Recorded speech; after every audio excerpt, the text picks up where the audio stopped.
We got a tremendous amount of seniors, and we have 16 seniors, and they're all very talented. And with that, we've got a good mix of juniors and sophomores as well. So we know it's a good year. The thing that we're trying to hit home a little bit with our guys is that we do have 9 guys coming back on both sides of the ball, but that really means nothing. And the fact that we got all these guys coming back is great, but it only means something if they get better.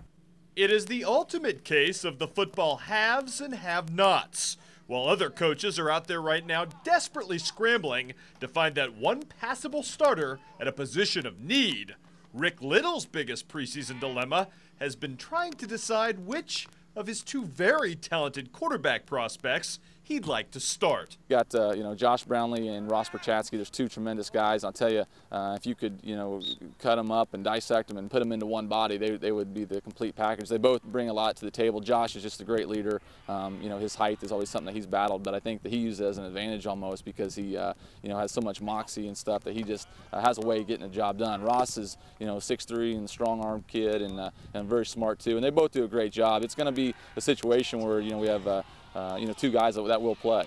Whoever that Titan quarterback may be lucks into a situation that surrounds him with proven receivers like Cody Harmon and Joe Donahue, and one of the best 1-2 running back combinations around in Kendall Sibbing and TJ Taylor. Running a basic wing T offense is really fun for me, especially because I'm running back and it's based on running, so the more I run, the better time I have. So it's good, and plus we have a lot of play action passes, so we trick some players. We can pass too. We got some spread, so I think it's well-rounded offense. Something, no matter who's at quarterback for us this year, with Kendall and TJ, and we have a whole slew of wingbacks with Brandon Gross and Josh Bullard, and there's a whole list of them that are pretty talented. That makes it much easier for our quarterback. So that's going to be key for us. Our up front on the offensive line, we feel extremely confident there, but the backs have got to carry the load and run through those big holes those linemen create. And if they do that, it'll make everybody else's job pretty easy. Definitely, with huge holes, it's a lot easier to get that 4 yards to get up the middle. It's really easy with them pushing their guy 5 yards down the field.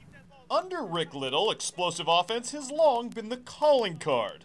But the high esteem this Titan team is held in springs just as much from just how good and balanced the equation is on the other side of the football. Yeah, it's nice to be looked at like that, and we do have a very strong defense from linebacker to D-line and all the way back defensive back. Us up front, our 2 tackles, they're just big and mean, and our linebackers, we got me and TJ in the middle, and Kendall and DJ on the outside, and then our defensive backs, they're good too. Just all around, we're tough. The richness of that talent pool has put a huge bullseye on these Titans, a position the kids themselves happily embrace. Yeah, there's a lot of pressure to it, but I kind of like pressure. I think it makes me work harder, and I'm thinking about all the other teams that are working hard too, and just kind of makes me be a better player, I guess. It's a good position because I'm a year older and I should be a year better. Some guys really thrive on pressures, other guys kind of cower away from it. And I think the type of players we have really thrive on that opportunity and the pressure that lies. And they certainly they carry a chip on their shoulder a little bit, because there is some great programs in the area, and we want to become one of those, and we want to be in the same sentence, in the same breath as those. So these guys look at that pressure, I'm sure, as an opportunity, and I think they're going to thrive on it.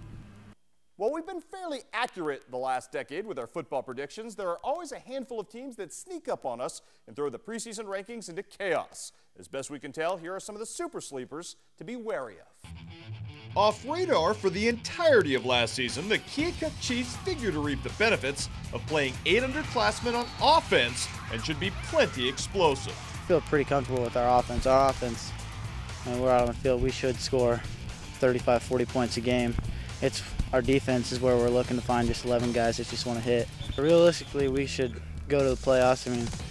Right now they're looking at us placing 3rd in the district, but we can compete with every team. We showed that in 7-on-7s, and we're just going to look out and have something to prove this year.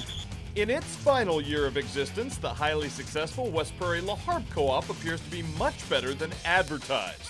With an all-state caliber running back in Joel DeCounter and talent abounding at linebacker and surprisingly in the trenches, this 16-year marriage could come to a memorable conclusion. Our co-op situation is coming to an end, but that's not been our focus. We know that we've got an opportunity to have a real good season this year, and that's been really what we've talked a lot about is finishing strong, having a big year, and going out on a high note.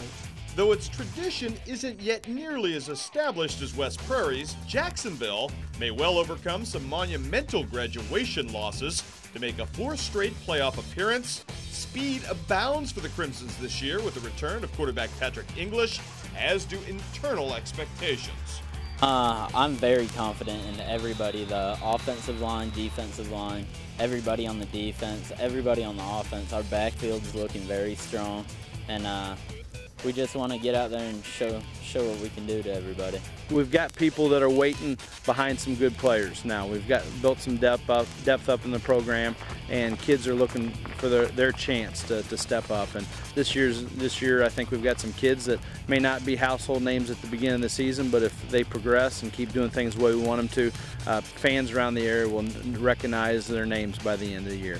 And with a healthy Kyler Bell back on board, this may be the year Beardstown returns to the playoff fold in Illinois as well. Everybody's ready to step it up. I mean, we got experience everywhere, line, backs, and everybody's got a good mindset going this season. We should do pretty good. We felt like we finished the season on a little bit of an upswing last year, and we've had a tremendous offseason in the weight room headed up by the senior bunch. So very optimistic going into the season, very excited to hopefully return to the playoffs. That's our #1 goal every year, and you know, the community would like to see it again, and these kids would like to be the group to do it. And in the Show Me State, heavy graduation losses have obscured just how much talent Clark County returns, as Matt Smith brings back arguably the best 2 linebackers in the Tri-States, in Caleb Lipper and Brad Farrell. They graduated the top player in Tri-State football last season, but for our money, they are still the team to beat 1 year later. Meet the #1 team in Tri-State football coming up right here in 2 minutes.